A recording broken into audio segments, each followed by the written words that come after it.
எனதருமை நாட்டுமக்களே, வணக்கம். மனதின் குரலில் உங்கள் அனைவரையும் வரவேற்கிறேன். நல்வாழ்த்துக்கள். நீங்கள் அனைவரும் யோகக்கலையின் ஆற்றல் சர்வதேச யோகக்கலை தினத்தின் நினைவலைகளால் நிரம்பியிருப்பீர்கள். இந்த முறையும் ஜூன் மாதம் 21ஆம் தேதியன்று நாடெங்கிலும் உலகெங்கிலும் கோடிக்கணக்கான மக்கள் சர்வதேச யோகக்கலை தினத்தின் அங்கமாக ஆனார்கள். 10 ஆண்டுகள் முன்பாக இந்த தினம் தொடங்கப்பட்டதை நீங்கள் மறந்திருக்க மாட்டீர்கள். இப்போது 10 ஆண்டுகளாக தொடரும் இந்த நிகழ்ச்சி ஒவ்வொரு ஆண்டும் முந்தையதை விட மேலும் சிறப்பாக, மேலும் விரிவானதாக வளர்ந்து கொண்டே செல்கிறது. அதிகமானோர் தங்களுடைய அன்றாட வாழ்க்கையிலே யோகக்கலையை தங்களுடையதாக்கி வருகின்றார்கள் என்பதையே இது அடையாளப்படுத்துகிறது. இந்த முறை யோகக்கலை தொடர்பான சிந்தையை கவரும் பல காட்சிகளை காண முடிந்தது. விசாகப்பட்டினத்தின் கடற்கரையிலே 3 லட்சம் மக்கள் குழுமி ஒன்றாக யோகம் பயின்றார்கள். விசாகப்பட்டினத்தின் மேலும் ஒரு அற்புதமான காட்சியையும் காண முடிந்தது. 2000த்திற்கும் மேற்பட்ட பழங்குடியின மாணவர்கள் 108 நிமிடங்கள் வரை 108 சூரிய நமஸ்காரங்களை செய்து காட்டினார்கள்.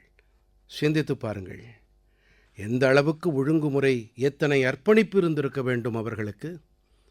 நமது கடற்படையின் கப்பல்களிலுமே கூட யோகக்கலையின் பெரிய வெளிப்பாட்டை நம்மால் பார்க்க முடிந்தது.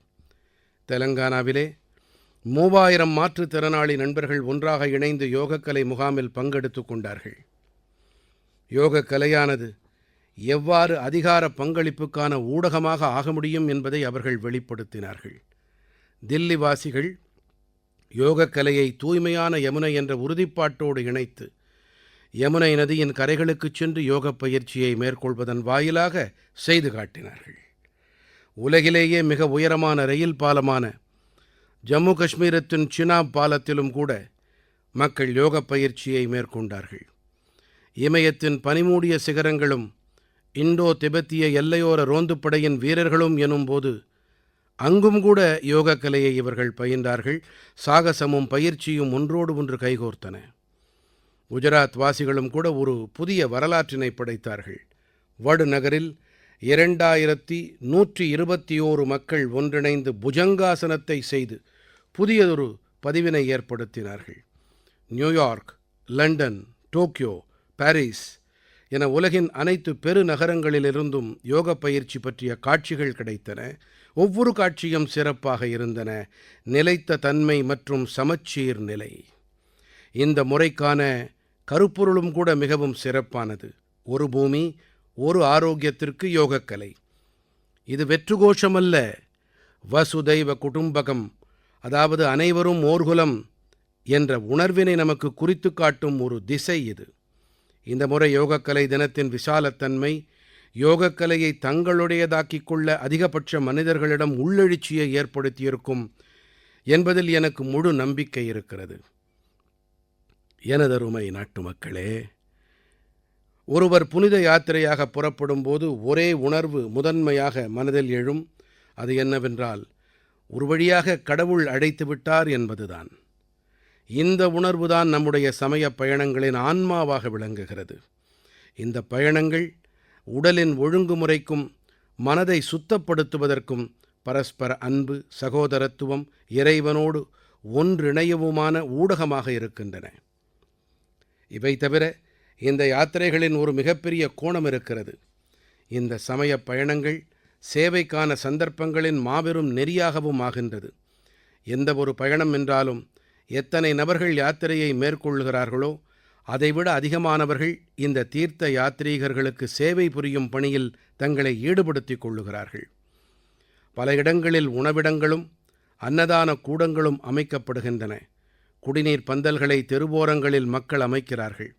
சேவை உணர்வோடு மருத்துவ முகாம்களும் இன்ன பிற வசதிகளும் அமைக்கப்படுகின்றன. ஏராளமானவர்கள் தங்கள் பணத்தில் தீர்த்த யாத்திரை மேற்கொள்ளுவோருக்கு தர்ம சத்திரங்களையும் அவர்கள் தங்கியிழைப்பார் அமைப்புகளையும் ஏற்படுத்துகின்றார்கள். நண்பர்களே, நீண்ட காலத்திற்குப் பிறகு கைலாஷ் மானசரோவர் புனிதப் பயணம் மீண்டும் தொடங்கியிருக்கிறது. கைலாஷ் மானசரோவர் அதாவது பகவான் சிவனின் புனிதத் தலம். இந்துக்கள், பௌத்தர்கள், ஜைனர்கள் என அனைத்து பாரம்பரியங்களைச் சேர்ந்தோரும் கைலாசத்தை ஸ்ரத்தை மற்றும் பக்திக்கான மையமாக கருதுகிறார்கள். நண்பர்களே, ஜூலை மாதம் 3ஆம் தேதியன்று அமர்நாத் புனித யாத்திரை தொடங்க இருக்கிறது. மழைக்கால புனிதமான மாதமும் வெகு தொலைவில் இல்லை. சில நாட்கள் முன்பாக நாம் பகவான் ஜெகந்நாதரின் ரத யாத்திரையையும் கண்டு பரவசப்பட்டோம். ஒடிஷாவாகட்டும், குஜராத் ஆகட்டும் அல்லது தேசத்தின் எந்த ஒரு மூலையாகட்டும், லட்சக்கணக்கான பக்தர்கள் இந்த யாத்திரையில் பங்கெடுத்துக் கொண்டார்கள். வடக்கிலிருந்து தெற்கு, கிழக்கிலிருந்து மேற்கு என இந்த யாத்திரைகள் ஒரே பாரதம், உன்னத பாரதம் என்ற உணர்வின் பிரதிபலிப்புகள். நாம் ஸ்ரத்தை உணர்வோடு, முழு அர்ப்பணிப்போடு ஒழுங்குமுறையை பின்பற்றி நமது புனித யாத்திரைகளை நிறைவு செய்யும் போது அவற்றுக்கான பலன் கண்டிப்பாக நமக்கு கிடைக்கின்றது. புனித பயணங்களை மேற்கொள்ளும் அனைத்து பாக்கியசாலி பக்தர்களுக்கும் என் நல்வாழ்த்துக்களை தெரிவித்துக் கொள்ளுகிறேன். யாரெல்லாம் சேவை உணர்வோடு இந்த பயணங்களை வெற்றிகரமாகவும் பாதுகாப்பானதாகவும் ஆக்குவதில் இணைந்திருக்கின்றார்களோ அவர்களுக்கும் கூட நான் என் பாராட்டுக்களை தெரிவித்துக் கொள்ளுகிறேன். எனக்கு பிரியமான நாட்டு மக்களே, நான் இப்போது உங்களோடு தேசத்தின் 2 சாதனைகளைப் பற்றி பகிர்ந்து கொள்ள இருக்கிறேன். இவை உங்களுக்குள்ளே பெருமிதத்தை ஏற்படுத்தும். இந்த சாதனைகளைப் பற்றி உலக அமைப்புகள் விரித்து பேசுகின்றன. உலக சுகாதார அமைப்பு WHOவும், சர்வதேச தொழிலாளர் அமைப்பு ILOவும் தேசத்தின் இந்த சாதனைகளைப் பற்றி கொட்டி முழக்கியிருக்கின்றன. முதலாவது சாதனை நமது ஆரோக்கியத்தோடு தொடர்புடையது. உங்களில் பலர் கண்களோடு தொடர்புடைய நோயை பற்றி கேள்விப்பட்டிருக்கலாம். இதன் பெயர் ட்ராக்கோமா.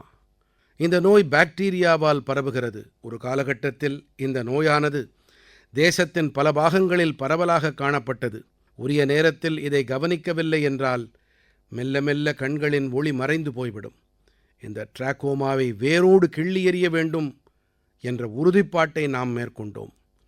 பாரதத்தை ட்ராக்கோமாவிலிருந்து விடுதலை அடைந்த நாடாக உலக சுகாதார அமைப்பு அறிவித்திருக்கிறது என்பதை உங்களுக்கு தெரிவித்துக் கொள்வது எனக்கு பேருவகையை அளிக்கிறது. இப்போது பாரதம் ட்ராக்கோமாவிலிருந்து விடுபட்ட தேசமாக ஆகிவிட்டது. சற்றும் சளைக்காமல், ஓய்ந்து போகாமல் தொடர்ந்து இந்த நோயோடு போராடி வெற்றி பெற்ற அனைவருடைய லட்சக்கணக்கானவர்களின் கடின உழைப்பிற்கு கிடைத்த பலன் இது. இந்த வெற்றி நமது சுகாதார பணியாளர்களுக்கு கிடைத்த வெற்றி. தூய்மை பாரதம் இயக்கமும் கூட இதற்கு முடிவுகட்ட பெரிய அளவில் உதவி புரிந்தது. அனைத்து ஊரகப் பகுதி வீடுகளுக்கும் குடிநீர் வழங்கும் திட்டமான ஜல் ஜீவன் இயக்கமும் கூட இந்த வெற்றிக்கு பெரும் பங்களிப்பை நல்கியது. இன்று வீடுகள் தோறும் குழாய் வழி தூய்மையான குடிநீர் கிடைத்து வரும் வேளையில் இப்படிப்பட்ட நோய்களால் அபாயம் குறைந்து வருகிறது. பாரதம் நோய்களை எதிர்கொள்ளும் அதே வேளையில் அவை ஏற்படும் அடிப்படை காரணிகளையும் ஒழித்து வருகிறது என்று உலக சுகாதார அமைப்பும் கூட இந்த விஷயத்தை பாராட்டியிருக்கிறது. நண்பர்களே, இன்று பாரதத்தின் பெரும்பாலான மக்கள் ஏதோ ஒரு சமூக பாதுகாப்பு ஆதாயத்தால் பலனடைந்து வரும் வேளையிலே சமீபத்தில் சர்வதேச தொழிலாளர் அமைப்பின் முக்கியமானதொரு அறிக்கை வெளியிடப்பட்டிருக்கிறது. இந்த அறிக்கையில் என்ன கூறியிருக்கிறது என்றால், பாரதத்தின் 64% அதிக மக்கள் தொகைக்கு ஏதோ ஒரு சமூக பாதுகாப்பு ஆதாயம் கிடைத்து வருவதாக தெரிவித்திருக்கிறது. சமூக பாதுகாப்பு இது உலகின் மிகப்பெரிய பாதுகாப்புகளில் ஒன்று. இன்று தேசத்தின் சுமார் 95 கோடி மக்கள் ஏதோ ஒரு சமூக பாதுகாப்பு திட்டத்தால் பயனடைந்து வருகின்றார்கள். ஆனால் 2015 வரை 25 கோடிக்கும் குறைவான பேர்களை மட்டுமே அரசு நலத் திட்டங்கள் சென்றடைய முடிந்தன. நண்பர்களே, பாரதத்தில் ஆரோக்கியம் தொடங்கி சமூக பாதுகாப்பு வரை அனைத்து துறைகளிலும் செறிவு நிலை என்ற உணர்வை நோக்கி முன்னேறி வருகிறது. இவை சமூக நீதியின் மிகச்சிறப்பான காட்சிகளாகும். இந்த வெற்றிகள் அளித்திருக்கும் நம்பிக்கை இனிவரும் காலம் மேலும் சிறப்பாக ஆகும். அனைத்து அடியெடுப்பிலும் பாரதம் மேலும் சக்தியுடையதாயாகும் என்பதுதான். எனது அருமை நாட்டு மக்களே, மக்கள் பங்களிப்பின் சக்தியின் துணையோடு பெரிய பெரிய சங்கடங்களை எதிர்கொள்ள முடியும். நான் உங்களுக்கு ஒரு ஒலிக்குறிப்பை ஒலிக்கச் செய்கிறேன். இந்த ஒலிக்குறிப்பு சங்கடத்தின் பயங்கரத்தன்மையை உணரச் செய்யும். அந்த சங்கடம் எத்தனை பெரியது என்பதை அறிய, உணர முதலில் கேளுங்கள், புரிந்து கொள்ளுங்கள். ஆखिर ये जो जुल्म हुआ 2 साल तक, இந்த கொடுமை ஈராண்டுகள் வரை நடந்தது என்றாலும் 5-7 ஆண்டுகளாகவே இந்த கொடுமை தொடங்கிவிட்டது. ஆனால் ஈராண்டுகளில் அது உச்சக்கட்டத்தை எட்டியது. அப்போது அவசர நிலை மக்களின் மீது திணிக்கப்பட்டது. காட்டுமிராண்டித்தனமான நடவடிக்கைகள் மக்களுக்கு இழைக்கப்பட்டன. மக்களின் சுதந்திர உரிமை பறிக்கப்பட்டது. செய்தித்தாள்களுக்கு எந்தவிதமான சுதந்திரமும் இருக்கவில்லை. நீதிமன்றங்கள் முழுமையாக சக்தியற்றவையாக ஆக்கப்பட்டன. மேலும் 1,00,000க்கும் மேற்பட்டவர்கள் சிறைகளில் அடைக்கப்பட்டார்கள். இஷ்டப்படியான காட்டாட்சி நடத்தப்பட்டது. இதற்கு இணையான ஒரு எடுத்துக்காட்டு உலக வரலாற்றில் காட்டுவது கடினமான ஒன்று. और से होती रही, उसकी मिसाल दुनिया के इतिहास में भी मिलना मुश्किल है. நண்பர்களே, இந்த குரல் தேசத்தின் முன்னாள் பிரதம மந்திரியான மொரார்ஜி பாய் தேசாய் அவர்களுடையது. அவர் ரத்தினச் சுருக்கமாக ஆனால் மிகவும் தெளிவான வகையிலே அவசர நிலை காலம் பற்றி தெரிவித்திருக்கின்றார். அந்த காலகட்டம் எப்படி இருந்திருக்கும் என்பதை நீங்களே கற்பனை செய்து பார்த்து கொள்ளுங்கள். அவசர நிலை சட்டத்தை அமல் செய்தவர்கள் நமது அரசியலமைப்பு சட்டத்தை மட்டும் படுகொலை செய்யவில்லை. மாறாக அவர்களின் நோக்கம் நீதிமன்றங்களையும் தங்களின் அடிமைகளாக ஏவல் துறையாக ஆக்குவதுதான். அந்த வேளையிலே பொதுமக்கள் பெரிய அளவிலே கொடுமைகளுக்கு ஆட்படுத்தப்பட்டார்கள். இதற்கு பல எடுத்துக்காட்டுகள் இருக்கின்றன. இவற்றை எப்போதுமே மறக்க முடியாது. ஜார்ஜ் பெர்னாண்டஸ் ஐயா இரும்புத் தலைகளில் பூட்டப்பட்டார். பலர் கொடூரமான சித்திரவதைகளுக்கு ஆட்படுத்தப்பட்டார்கள். மிசா கொடுஞ்சட்டத்தின்படி யாரை வேண்டுமானாலும் கைது செய்ய முடியும். மாணவர்களும் துன்பங்களுக்கு ஆளானார்கள். கருத்து சுதந்திரத்தின் கழுத்து நெரித்து போடப்பட்டது. நண்பர்களே, அந்த காலகட்டத்தில் கைது செய்யப்பட்ட ஆயிரக்கணக்கானவர்கள் மீது காட்டுமிராண்டித்தனமான கொடுமைகள் புரியப்பட்டன. ஆனால் பாரத நாட்டு மக்களின் வல்லமையால் அவர்கள் பணியவில்லை, உடையவில்லை. மக்களாட்சிக்கு எதிரான எந்த அடக்குமுறையோடும் சமரசம் செய்து கொள்ளவில்லை. முடிவிலே இறைவர்களாகிய மக்களே வெற்றி பெற்றார்கள். அவசர நிலை திரும்பப் பெறப்பட்டது. அவசர நிலையை திணித்தவர்கள் தோற்றுப்போனார்கள். பாபு ஜெகஜீவன் ராம் அவர்கள் இதை பற்றி மிகவும் சக்தி வாய்ந்த முறையிலே தனது கருத்துக்களை முன்வைத்தார். சகோதர சகோதரிகளே, கடந்த தேர்தல் வெறும் தேர்தல் அல்ல, பாரதத்தின் மக்களுடைய ஒரு மகத்தான இயக்கம். அந்த வேளையின் சூழ்நிலைகளை மாற்றக்கூடிய எதேச அதிகார போக்கில் திருப்பம் ஏற்படுத்தும் பாரதத்தின் ஜனநாயகத்தின் அடித்தளத்தை பலப்படுத்தும் பேரியக்கம். அடல் அவர்களும் கூட அப்போது தனக்கே உரிய பாணியில் எடுத்துரைத்த கருத்துக்களை கண்டிப்பாக நாம் கேட்க வேண்டும். சகோதர சகோதரிகளே, தேசத்தில் நடந்தது வெறும் தேர்தல் என்று நாம் கூறிவிட முடியாது. நடந்தது ஒரு அமைதியான புரட்சி. மக்கள் சக்தியின் அலையானது ஜனநாயக படுகொலையை அரங்கேற்றியவர்களை குப்பை கூடையில் வீசி எறிந்துவிட்டது. நண்பர்களே, தேசத்தின் மீது அவசர நிலை திணிக்கப்பட்டு 50 ஆண்டுகள் நிறைவடைந்த தருணம் சில நாட்கள் முன்புதான் கடந்தது. அந்த நாளை நாம் அரசியலமைப்பு படுகொலை நாளாக கடைப்பிடித்தோம். அவசர நிலை காலகட்டத்தின் போது உறுதிப்பாட்டோடு அதை எதிர்கொண்டவர்களை நாம் அனைவரும் எப்போதும் நினைவில் கொள்ள வேண்டும். இதிலிருந்து நமது அரசியலமைப்பு சட்டத்தை சக்தியுடையதாக வைத்திருக்கவும் தொடர்ந்து விழிப்புணர்வோடு இருக்கவும் கருத்தூக்கம் கிடைக்கிறது. என் மனம் நிறை நாட்டுமக்களே, நீங்கள் ஒரு காட்சியை கற்பனையில் கொண்டு வாருங்கள். காலையின் சூரிய கதிர்கள் மலைகளை முத்தமிடுகின்றன. மெல்ல மெல்ல வெளிச்சம் திறந்த விழிகளை நோக்கி முன்னேறுகிறது. அந்த ஒளியோடு கூடவே முன்னேறுகிறது கால்பந்தாட்ட நேசர்களின் கூட்டம். சீட்டியொலிகள் கீச்சிடுகின்றன. சில கணங்களிலே மைதானமெங்கும் கரவொலிகளும் கோஷங்களும் எதிரொலிக்கின்றன. ஒவ்வொரு பாஸ், ஒவ்வொரு கோல் போடப்படுவது கூடவே மக்களின் உற்சாகம் கரைபுரண்டு ஓடுகிறது. இது எந்த அழகான உலகம் என்று நீங்கள் யோசிப்பீர்கள் தானே? நண்பர்களே, அசாமின் ஒரு முக்கியமான பகுதியான போடோலேண்டின் இயல்பான காட்சி இது. போடோலேண்ட் இன்று தனது புதிய வடிவோடு தேசத்தின் முன்பாக நடை போடுகிறது. இங்கே இருக்கும் இளைஞர்களின் சக்தி, தன்னம்பிக்கை இவையெல்லாம் கால்பந்தாட்ட மைதானத்தில் அதிக அளவில் காண கிடைக்கிறது. போடோ பிரதேசத்தில் போடோலேண்ட் CEM கோப்பைக்கான ஏற்பாடுகள் நடைபெறுகின்றன. இது வாடிக்கையான ஒரு போட்டி இல்லை. இது ஒற்றுமை மற்றும் நம்பிக்கைக்கான உற்சவமாக ஆகிவிட்டது. 3700க்கும் மேற்பட்ட அணிகள், கிட்டத்தட்ட 70,000த்திற்கும் அதிகமான விளையாட்டு வீரர்கள், இவர்களின் பெரும் எண்ணிக்கையிலே நமது சகோதரிகளின் பங்கெடுப்பு. இந்த புள்ளி விவரமெல்லாம் போடோலாண்டின் பெரிய மாற்றக் காதையினை நம் காதுகளில் ஒலிக்கச் செய்கிறது. போடோலாண்ட் இப்போது தேசத்தின் விளையாட்டு வரைபடத்தில் தனது பளிச்சிடுதலை மேலும் அதிகப்படுத்தி வருகிறது. நண்பர்களே, ஒரு காலத்தில் போராட்டங்களே இந்த பகுதியின் அடையாளமாக இருந்தது. அப்போது இங்கிருந்த இளைஞர்களுக்கான பாதை குறுகியிருந்தது. ஆனால் இன்றோ அவர்களின் கண்களிலே ஒரு புதிய கனவு, இதயங்களில் தன்னம்பிக்கை ஒளிவிடுகிறது. இங்கிருந்து வெளிவரும் கால்பந்தாட்ட விளையாட்டு வீரர்கள் இப்போது பெரிய நிலையில் தங்களுடைய அடையாளத்தை ஏற்படுத்தி வருகின்றார்கள்.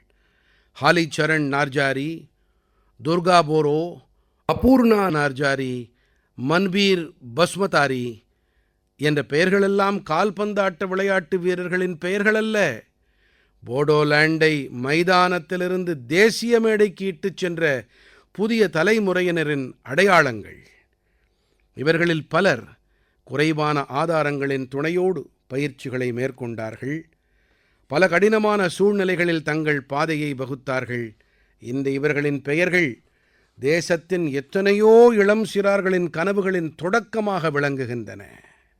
நண்பர்களே, நாம் நமது வல்லமையை விரிவடையச் செய்ய வேண்டுமென்றால் முதன்மையாக நாம் நமது உடலுறுதி, நல்வாழ்வு ஆகியவற்றின் மீது கவனம் செலுத்தியாக வேண்டும்.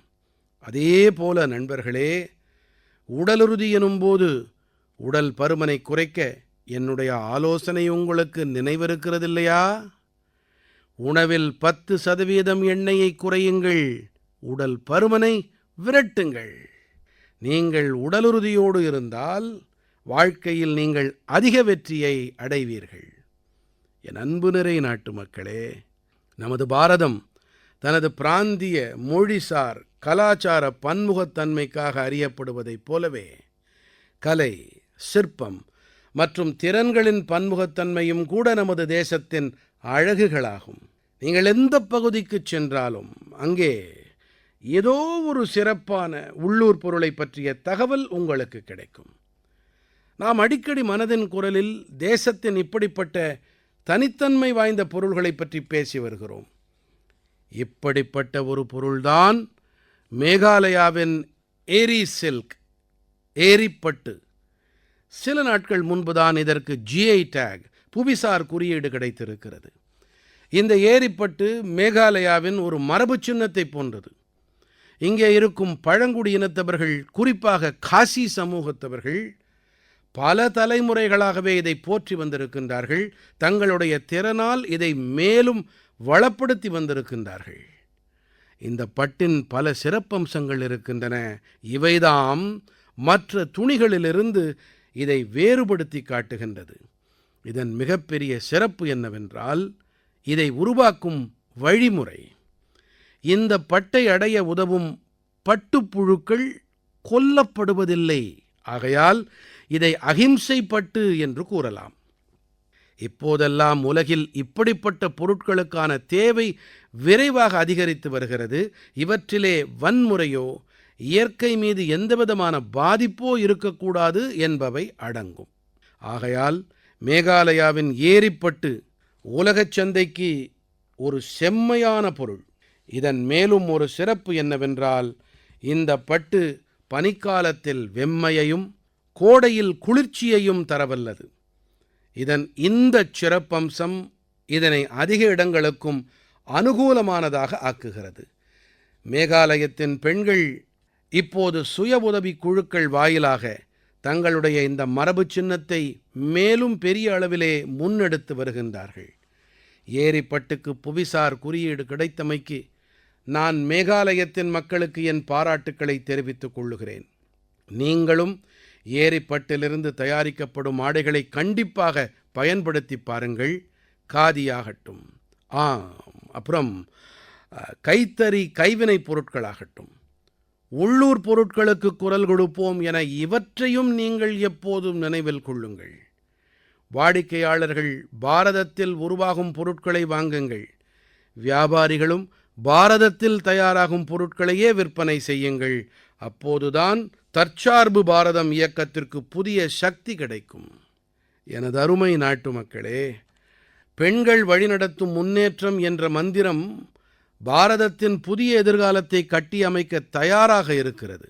நமது தாய்மார்கள், சகோதரிகள், பெண்கள் இன்று தங்களுக்காக மட்டுமல்ல, ஒட்டுமொத்த சமூகத்திற்காகவும் புதிய திசையை காட்டி வருகின்றார்கள். தெலங்கானாவின் பத்ராச்சலத்தைச் சேர்ந்த பெண்களின் வெற்றியை பற்றி நீங்கள் கேட்டீர்கள் என்றால் உங்கள் மனதும் சந்தோஷப்படும். இந்த பெண்கள் முன்னர் வயல்வெளிகளில் கூலி வேலை செய்து வந்தார்கள். அன்றாட தேவைகளுக்காக நாள் முழுவதும் உழைக்க வேண்டியிருந்தது. இன்று இதே பெண்கள் சிறுதானியங்களைக் கொண்டு பிஸ்கெட்டுகளை தயாரித்து வருகின்றார்கள். பத்ராதி மில்லட் மேஜிக் என்ற பெயர் கொண்ட இந்த பிஸ்கெட் ஹைதராபாத் தொடங்கி லண்டன் வரை சென்று விட்டது. பத்ராச்சலத்தின் இந்த பெண்கள் சுய உதவிக் குழுவில் இணைந்து பயிற்சி பெற்றார்கள். நண்பர்களே, மேலும் ஒரு பாராட்டுக்குரிய செயலை இந்த பெண்கள் செய்திருக்கின்றார்கள். இவர்கள் கிரி சானிட்டரி பேட்ஸை தயாரிக்கத் தொடங்கியிருக்கிறார்கள். வெறும் 3 மாதங்களில் 40,000 பேடுகளை தயாரித்து இவற்றை பள்ளிகள் மற்றும் அருகில் இருக்கும் அலுவலகங்களில் கொண்டு சேர்த்திருக்கிறார்கள். அதுவும் மிகவும் மலிவு விலையில். நண்பர்களே, கர்நாடகத்தின் கலபுர்கியைச் சேர்ந்த பெண்களின் சாதனையும் மிகச் சிறப்பானது. இவர்கள் சோள ரொட்டியை ஒரு பிராண்டாகவே மாற்றிவிட்டார்கள். ஒரு கூட்டுறவு அமைப்பை ஏற்படுத்தி அதன் வாயிலாக ஒவ்வொரு நாளும் 3000த்திற்கும் அதிகமான ரொட்டிகளை தயாரித்து வருகின்றார்கள். இந்த ரொட்டிகளின் மனம் எப்போது கிராமத்தோடு மட்டும் தேங்கிவிடவில்லை. பெங்களூருவில் ஒரு சிறப்பு முகப்பு ஏற்படுத்தப்பட்டு இணையவழி உணவுத் தளங்களில் உணவு ஆர்டர் செய்யப்பட்டு வருகின்றது. கலபுர்கியின் ரொட்டி இப்போது பெருநகரங்களின் சமையலறைகள் வரை சென்றடைந்து வருகின்றது. இதன் மிக அருமையான தாக்கம் இந்த பெண்களுக்கு ஏற்பட்டு இவர்களின் வருவாயும் அதிகரித்து வருகின்றது. நண்பர்களே, பல்வேறு மாநிலங்களின் இந்த சம்பவங்களில் பல்வேறு முகங்கள் இடம் பிடித்தாலும் அவர்களின் மினுமினுப்பு ஒன்று போலவே இருக்கிறது. இது தன்னம்பிக்கையின் மினுமினுப்பு, தற்சார்பின் தகதகப்பு. இப்படிப்பட்ட ஒரு முகம்தான் மத்திய பிரதேசத்தின் சுமா உய்கே. சுமா அவர்களின் முயற்சி மிகவும் பாராட்டுக்குரியது. இவர் பாலாகாட் மாவட்டத்தின் கடங்கி தொகுதியில் சுய உதவிக் குழுவோடு இணைந்து காளான் வளர்ப்பு மற்றும் கால்நடை வளர்ப்புக்கான பயிற்சியை பெற்றார். இதன் வாயிலாக தற்சார்பு பாதையை இவர் வகுத்து கொண்டார்.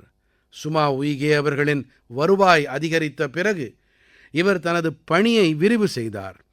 சின்ன முயற்சியிலிருந்து தொடங்கிய இவருடைய பயணம் இப்போது தீதி கேண்டீன் மற்றும் வெப்ப சிகிச்சை மையம் வரை விரிவடைந்து விட்டது. தேசத்தின் பல இடங்களிலிருந்தும் இப்படிப்பட்ட எண்ணற்ற பெண்கள் தங்களுடைய எதிர்காலத்தையும் தங்கள் தேசத்தின் எதிர்காலத்தையும் மாற்றியமைத்துக் கொண்டு வருகின்றார்கள்.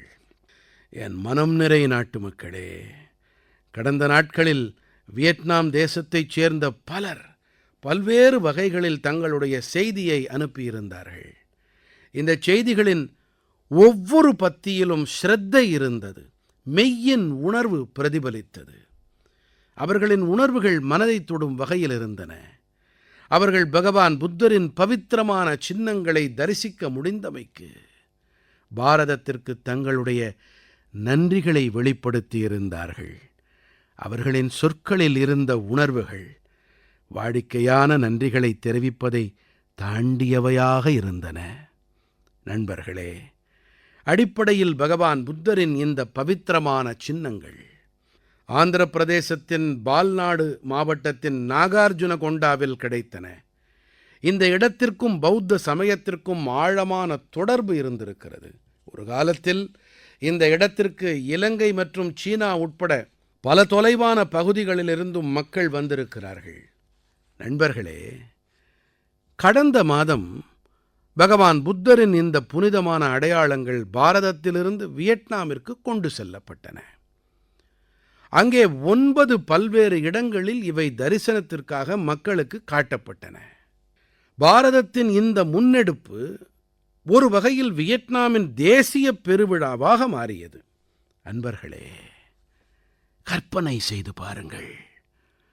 சுமார் 10 கோடி மக்கள் தொகை கொண்ட வியட்நாமில் 1.5 கோடிக்கும் அதிகமானோர் பகவான் புத்தரின் புனிதமான நினைவுச் சின்னங்களைக் கண்டார்கள். சமூக ஊடகத்தில் நான் கண்ட படங்களும் காணொளிகளும் ஸ்ரத்தைக்கு எந்த எல்லையும் இல்லை என்பதை எடுத்துக் காட்டியது.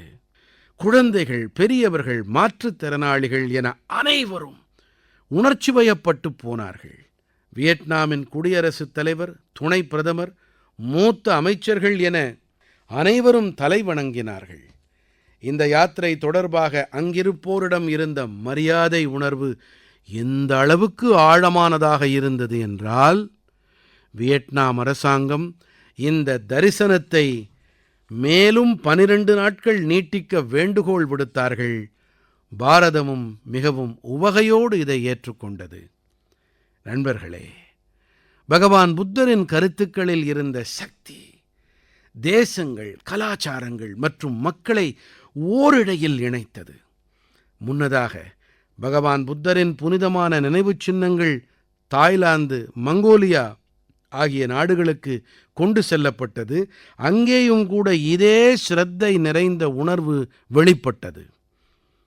உங்களுடைய மாநிலத்தில் இருக்கும் பௌத்த புனித தலங்களுக்கு அவசியம் யாத்திரை மேற்கொள்ளுங்கள் என்று நான் உங்கள் அனைவரிடத்திலும் கேட்டுக்கொள்ளுகிறேன். இது ஒரு ஆன்மீக அனுபவமாக இருக்கும். கூடவே நமது கலாச்சார பாரம்பரியத்தோடு நாம் இணையும் ஒரு அழகான சந்தர்ப்பமாகவும் ஆகும். எனது அருமை நாட்டுமக்களே, இந்த மாதம் நாம் அனைவரும் உலக சுற்றுச்சூழல் தினத்தை கொண்டாடினோம். உங்களிடமிருந்து ஆயிரக்கணக்கான செய்திகள் எனக்கு கிடைக்கப் பெற்றன. தன்னந்தனியாக சுற்றுச்சூழலை பாதுகாக்க பாடுபட்ட நண்பர்களைப் பற்றியும், சமூகத்தைச் சேர்ந்த மற்றவர்கள் பின்னர் எப்படி தங்களையும் அவர்களுடைய முயற்சிகளோடு இணைத்துக் கொண்டார்கள் என்பதைப் பற்றியும் என தங்களுக்கு அருகேயுள்ள நபர்களைப் பற்றி எழுதியிருந்தார்கள். அனைவரின் இந்த பங்களிப்பு நமது மண்ணிற்கு பெரிய பலத்தை அளிக்கிறது. புனேயின் ரமேஷ் கர்மாலே அவர்களின் செயல்களைப் பற்றி அறிந்தால் உங்களுக்கும் உத்வேகம் பிறக்கும். வார கடைசியில் மக்கள் ஓய்வெடுக்கும் போது ரமேஷ் அவர்களும் அவருடைய குடும்பத்தாரும் மண்வெட்டி கடப்பாறைகளை எடுத்துக்கொண்டு பயணிப்பார்கள். எங்கே தெரியுமா? ஜுன்னரின் மலைகளை நோக்கி. வெயிலாகட்டும் அல்லது மலையேற்றமாகட்டும், அவர்களுடைய பயணம் தடைப்பட்டதில்லை. அவர்கள் புதர்களை அகற்றுவார்கள், நீரை சேமிக்க குழிகளை வெட்டுவார்கள், விதைகளை நடுவார்கள். வெறும் 2 மாதங்களிலே மட்டும் 70 குழிகளை ஏற்படுத்தினார்கள். ரமேஷ் அவர்கள் பல சிறிய குளங்களையும் உருவாக்கியிருக்கிறார். பல ஆயிரக்கணக்கான மரங்களை நட்டிருக்கிறார். அவர் ஒரு பிராணவாயு பூங்காவையும் உருவாக்கி வருகிறார். இதன் விளைவாக இங்கே பறவைகள் திரும்பி வர ஆரம்பித்திருக்கின்றன. வன உயிரினங்கள் புதிய சுவாசத்தை சுவாசிக்க தொடங்கியிருக்கின்றன. நண்பர்களே, சுற்றுச்சூழல் தொடர்பாக மேலும் ஒரு அழகான முன்னெடுப்பு என்றால் குஜராத்தின் அஹமதாபாத் நகரத்தில் காண முடியும். இங்கே நகராட்சியின் mission for million trees, million மரங்களுக்கான இயக்கம் தொடங்கப்பட்டது. இலக்கு 1,00,000 மரங்களை நடுதல்தாம். இந்த இயக்கத்தின் ஒரு சிறப்பம்சம் சிந்தூர் வனம். இந்த வனச் செயல்பாடு ஆபரேஷன் சிந்தூர் வீரர்களுக்கு அர்ப்பணிக்கப்பட்டது. சிந்தூரின் மரங்கள் தேசத்திற்காக தங்களுடைய அனைத்தையும் அர்ப்பணித்த அந்த இராணுவ வீரர்களுக்கு அர்ப்பணிக்கப்பட்டது. இங்கே மேலும் ஒரு இயக்கத்திற்கு ஊக்கமளிக்கப்பட்டு வருகிறது. அதுதான் அன்னையின் பெயரில் ஒரு மரம். இதன்படி தேசம் நெடுக கோடிக்கணக்கான மரங்கள் நடப்பட்டு விட்டன. நீங்களும் உங்கள் கிராமத்திலோ நகரத்திலோ நடைபெற்று வரும் இப்படிப்பட்ட இயக்கத்தில் கண்டிப்பாக பங்கெடுத்துக் கொள்ளுங்கள். மரம் நடுங்கள், நீரை சேமியுங்கள், பூமியின் சேவையில் ஈடுபடுங்கள். ஏனென்றால் நாம் இயற்கையை பாதுகாக்கும் போது உண்மையில் நாம் நமது வருங்கால தலைமுறையினரையே பாதுகாக்கிறோம். நண்பர்களே, மகாராஷ்டிரத்தின் ஒரு கிராமத்தில் மிக அருமையான எடுத்துக்காட்டு காண கிடைக்கிறது. சத்ரபதி சம்பாஜி நகர் மாவட்டத்தின் ஒரு கிராம பஞ்சாயத்து தான் பாடோதா. இது கார்பன் நியூட்ரல், அதாவது கரிக்காற்று உமிழ்வற்ற கிராம பஞ்சாயத்தாகும். இந்த கிராமத்தில் யாரும் தங்களுடைய வீட்டிற்கு வெளியே குப்பையை கொட்ட மாட்டார்கள். ஒவ்வொரு வீட்டின் குப்பைகளையும் ஒன்று திரட்டும் முழுமையான அமைப்பு ஏற்படுத்தப்பட்டிருக்கிறது. இங்கே கழிவுநீர் சுத்திகரிக்கப்படுகிறது. சுத்திகரிக்கப்படாத எந்த ஒரு நீரும் நதியில் கலக்க அனுமதிக்கப்படுவதில்லை. வறட்டிகளை கொண்டு இறுதிச் சடங்குகள் செய்யப்பட்டு அந்த சாம்பலை கொண்டு காலஞ்சென்றவரின் பெயரில் ஒரு மரம் நடப்படுகிறது. இந்த கிராமத்தில் தூய்மை பணி பார்த்து பார்த்து செய்யப்படுகிறது. சின்ன சின்ன பழக்கங்கள் சமூக உறுதிப்பாடுகளாக மாறும்போது பெரிய மாற்றங்கள் சாத்தியப்படுகின்றன. எனதருமை நாட்டுமக்களே, இப்போது அனைவரின் பார்வையும் சர்வதேச விண்வெளி மையத்தின் மீது நிலை பெற்றிருக்கிறது. பாரதம் ஒரு புதிய வரலாற்றை படைத்துக் கொண்டிருக்கிறது. நேற்று குரூப் கேப்டன் சுபான்ஷு சுக்லா அவர்களோடு நான் உரையாடினேன். நீங்களும் சுபான்ஷுவுடனான என்னுடைய உரையாடலை கண்டிப்பாக கேட்டிருப்பீர்கள். இப்போது சுபான்ஷு மேலும் சில நாட்கள் சர்வதேச விண்வெளி மையத்தில் இருப்பார். நாம் இந்த பயணத்தை பற்றி மேலும் உரையாடலாம், ஆனால் மனதின் குரலின் அடுத்த பகுதியில்தான். இப்போது இந்த பகுதியில் உங்களிடமிருந்து விடைபெற்றுக் கொள்ளும் நேரம் வந்துவிட்டது. ஆனால் நண்பர்களே, போகும் போக்கில் உங்களுக்கு ஒரு சிறப்பான நாளை பற்றி நினைவூட்ட விரும்புகிறேன். ஜூலை மாதம் 1 தேதி, அதாவது நாளை மறுநாள், நாம் 2 மகத்துவம் வாய்ந்த தொழில்களுக்கு கௌரவத்தை அளிக்கிறோம். மருத்துவர்களுக்கும் பட்டயக் கணக்காயர்களுக்கும். இந்த இருவரும் சமூகத்தின் பெரிய தூண்கள். நமது வாழ்க்கையை சிறப்பாக்க உதவுபவர்கள். மருத்துவர்கள் நமது உடல் ஆரோக்கியத்தின் பாதுகாவலர்கள் என்றால், பட்டயக் கணக்காயர்கள் நமது பொருளாதார வாழ்க்கையின் பாதை காட்டிகள். மருத்துவர்கள், பட்டயக் கணக்காயர்கள் அனைவருக்கும் எனது ஏராளமான நல்வாழ்த்துக்கள். நண்பர்களே, நான் எப்போதும் உங்களுடைய ஆலோசனைகளுக்காக காத்திருக்கிறேன். மனதின் குரலின் அடுத்த பகுதி உங்கள் அனைவரின் இந்த ஆலோசனைகளால் செறிவானதாகும். புதிய விஷயங்களோடு, புதிய உத்வேகங்களோடு, நாட்டு மக்களின் புதிய சாதனைகளோடு மீண்டும் சந்திப்போம். பல பல நன்றிகள். வணக்கம்.